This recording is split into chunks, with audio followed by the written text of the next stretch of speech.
On va parler de l'insémination intra-utérine, indication et protocole de stimulation. Alors, comme vous le savez, chez le couple normal, dans un rapport sexuel, plus que 100 millions de spermatozoïdes vont être déversés dans le vagin. 1 million seulement va dépasser le col à cause du flowback de cette chute de spermatozoïdes et de ce retour de l'environnement acide du vagin et de l'étroitesse du col. 10 000 vont atteindre le fond utérin et seulement 1000 vont atteindre les trompes. Donc le nombre de spermatozoïdes n'est pas très élevé qui va réellement arriver jusqu'à l'ovocyte.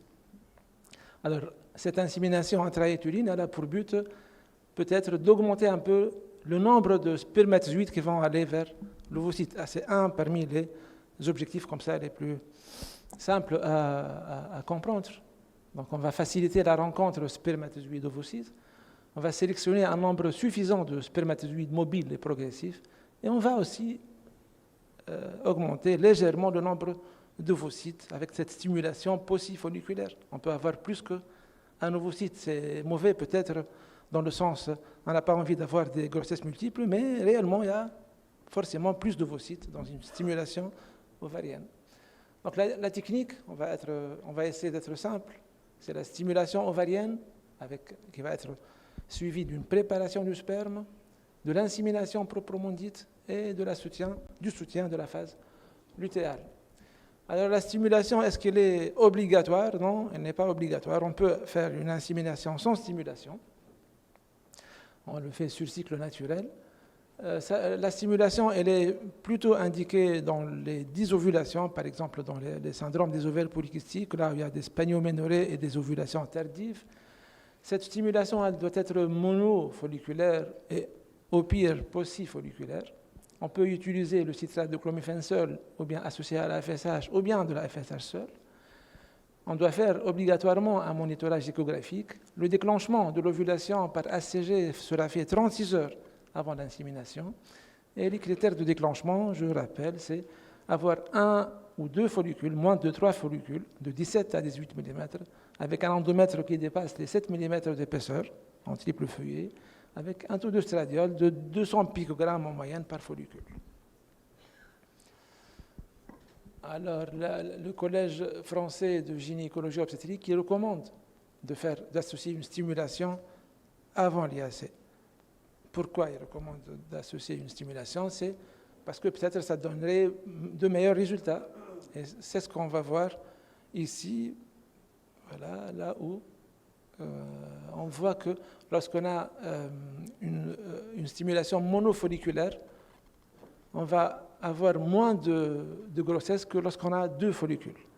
Et quand on a une stimulation avec 3 follicules, on va avoir nettement de meilleurs résultats de grossesse par rapport à un follicule. Donc réellement, la stimulation, elle joue un rôle positif en augmentant le nombre d'ovocytes déclenchés, de follicules déclenchés.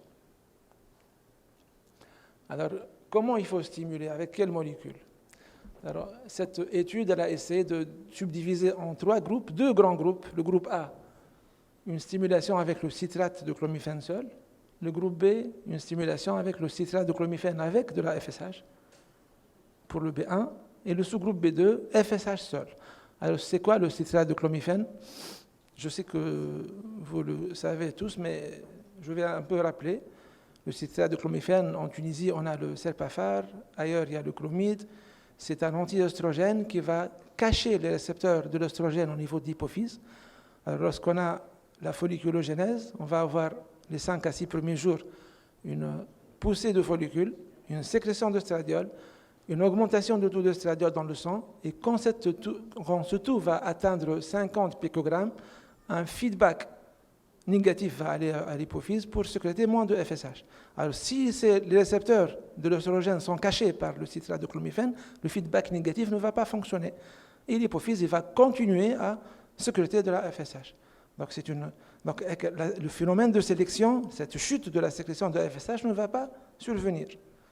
On va cacher on va inhiber, on va bloquer cette chute de la sécrétion de FSH pour booster et continuer à déclencher cette ovulation. Parce que quand tu as une désovulation, par exemple dans le syndrome des ovaires polykystiques, le seuil de déclenchement d'ovulation, il est élevé. On va avoir besoin de beaucoup de FSH pour que les follicules entendent et écoutent cet FSH. Donc on a besoin de plus de FSH.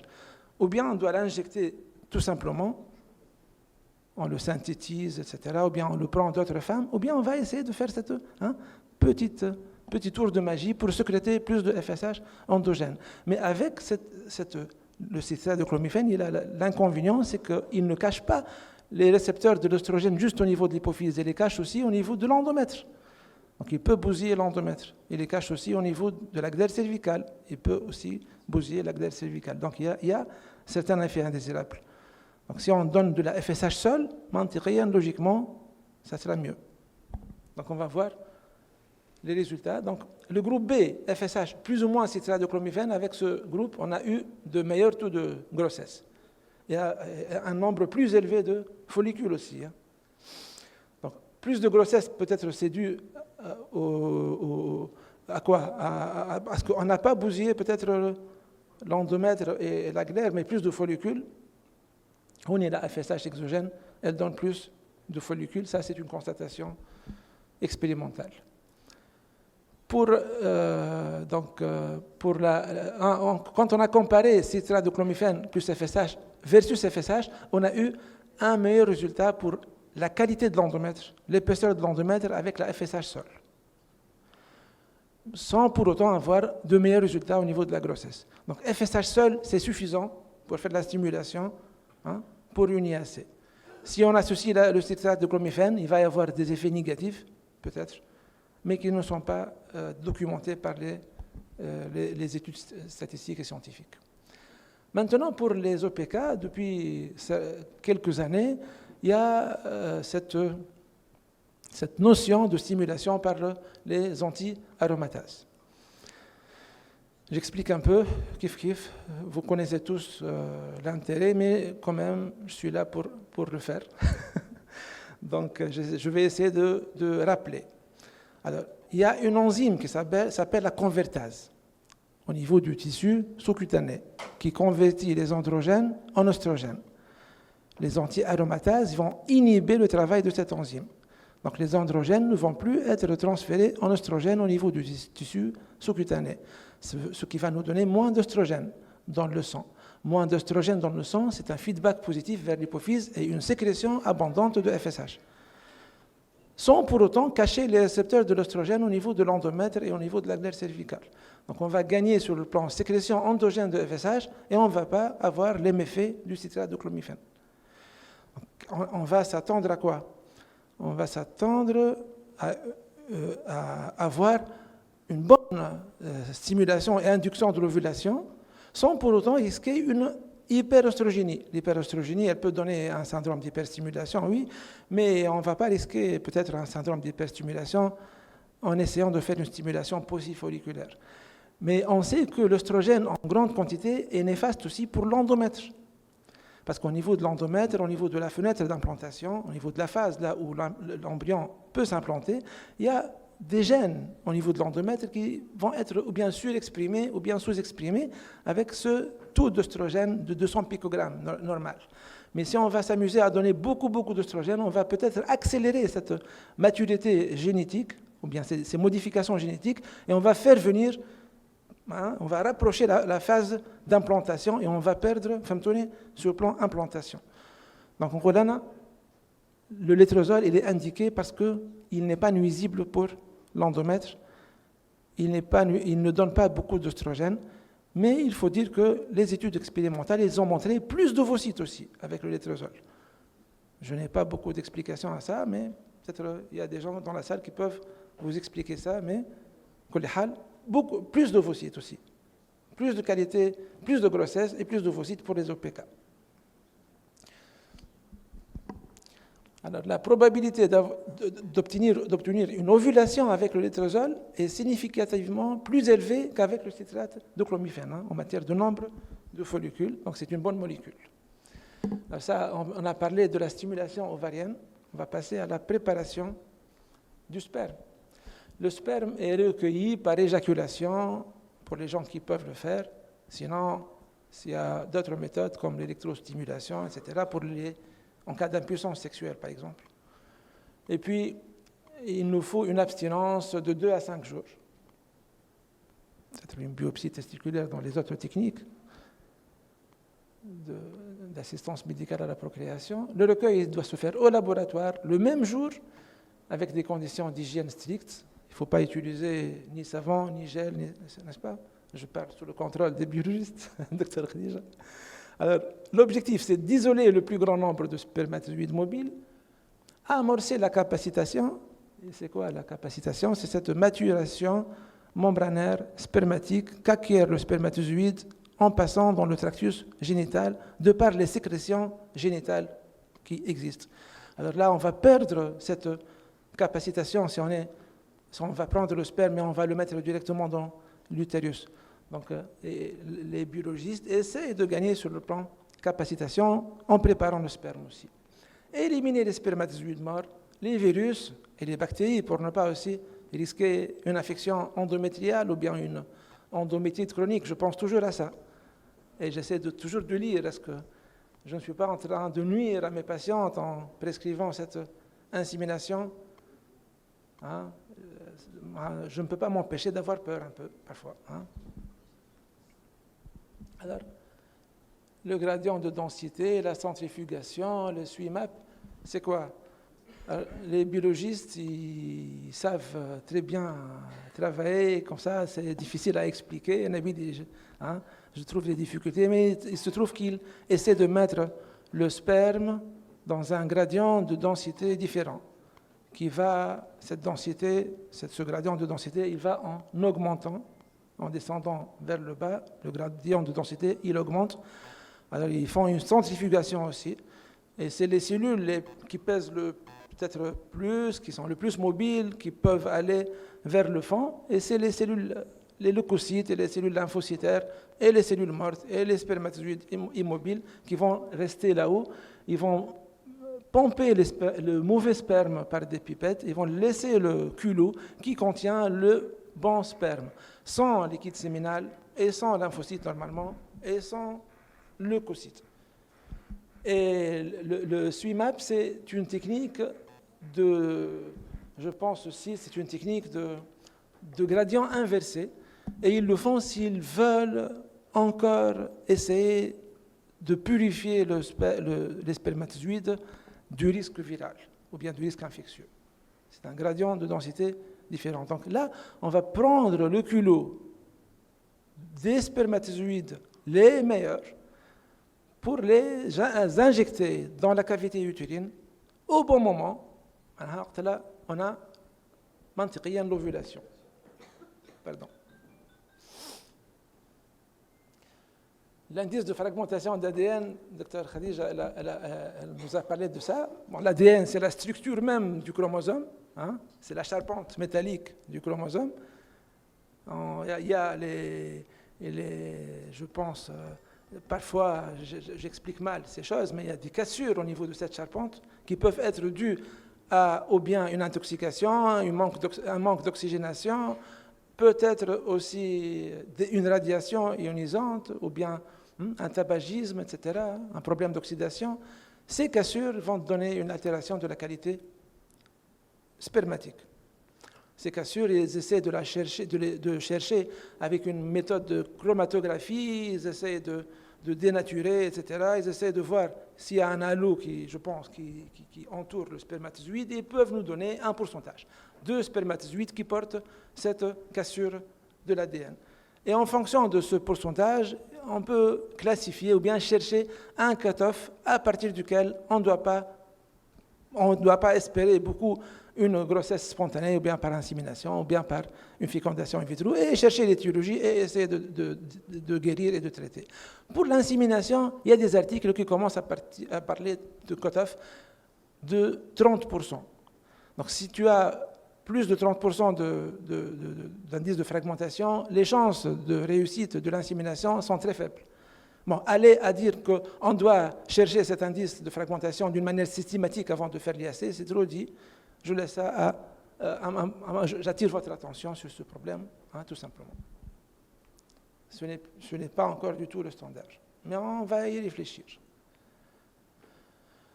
Alors, l'insémination, comment on va mettre maintenant ces spermatozoïdes purifiés des bactéries, des lymphocytes, des leucocytes, etc., et de bonne qualité et mobiles.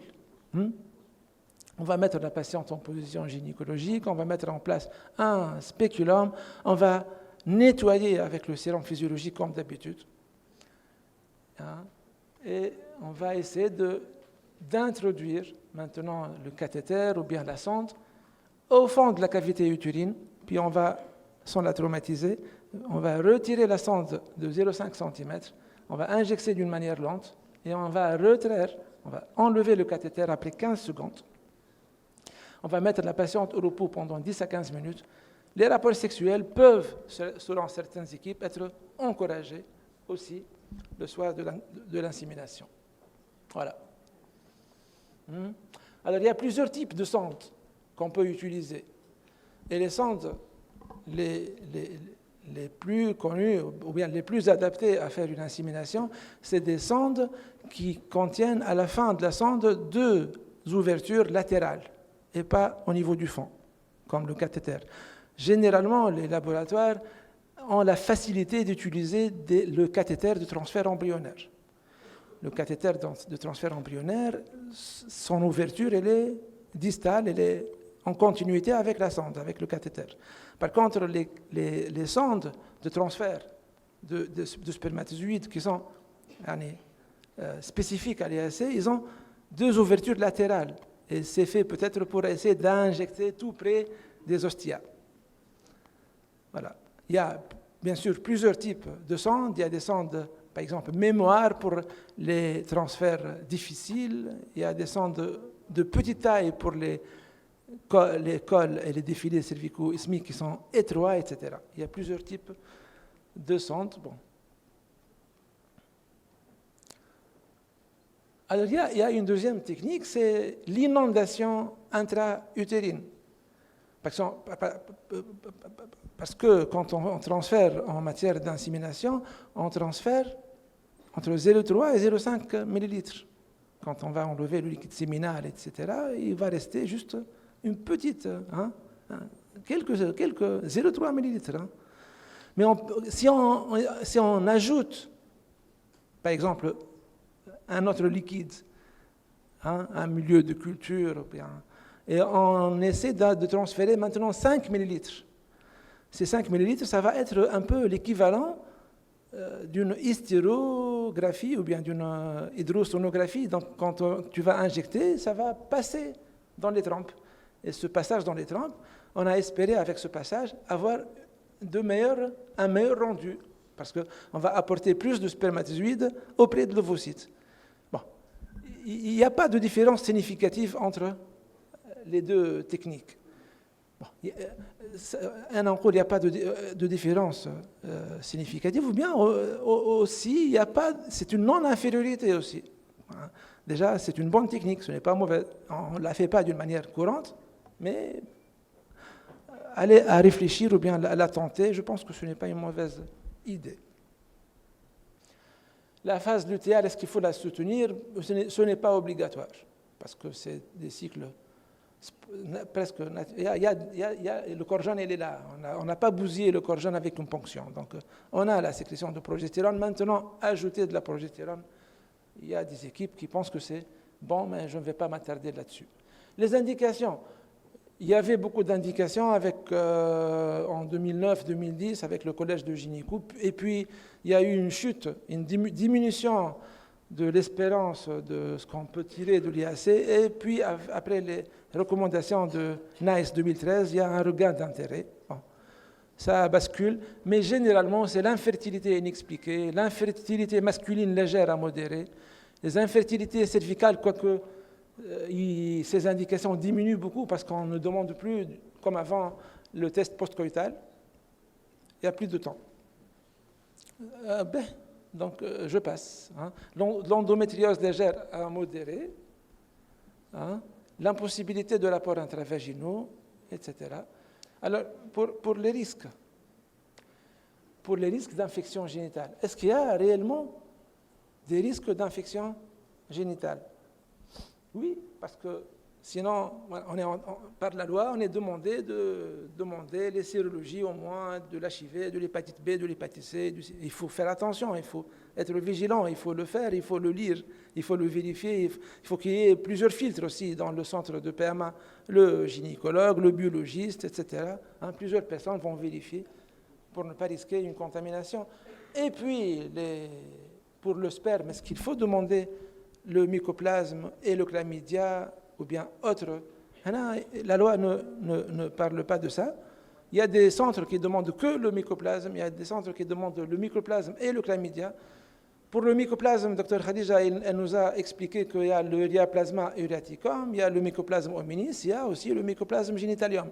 Et la vraie infection sexuellement transmissible, c'est l'infection à mycoplasme genitalium. Et le Ureaplasma et le hominis, c'est des germes saprophytes qui existent, qui vivent dans le vagin des femmes. Dans le vagin des femmes, il y a 10 à la puissance 9 bactéries par millimètre cube. Et il faut juste prendre un antibiotique pour déséquilibrer la concentration entre les différents types de germes. Et le problème, c'est que quand tu demandes le mycoplasme, le laboratoire il te donne un mycoplasme négatif, alors qu'il n'a pas fait le mycoplasme génitalium. Là, il faut faire attention. L'orgasme chez la femme. Est-ce que l'orgasme chez la femme est pour quelque chose pour la fertilité? Et je pense que oui, à mon échelle, mais j'ai trouvé cet article. Et l'orgasme de la femme, c'est les contractions du muscle utérin qui le provoquent. Et ça va donner une aspiration du sperme à vacuum. Donc c'est pour ça que peut-être avec l'IAC, certaines équipes préconisent un rapport. Mais il y a d'autres phénomènes. C'est que le liquide séminal aussi aide à l'implantation. Donc il y a des équipes qui demandent un rapport sexuel le jour du déclenchement. Il y a d'autres qui demandent de faire un rapport le soir de l'insémination, ou bien qui encouragent à le faire. Il y a des pays qui contre-indiquent totalement cette demande de part du clinicien de faire un rapport sexuel. Il faut séparer la sexualité de l'aide médicale à la procréation. Voilà, le repos, il faut juste avoir un repos de 10 à 15 minutes, parce qu'il n'y a plus lieu de faire un repos, 4 à 6 cycles. Je passe pour ne pas être très lent. Juste, je vous invite le 28 octobre à Sfax. Ça va être notre journée de l'association des gynécos de Sfax, une après-midi scientifique. Vous êtes tous invités. Barakallahu fikoum.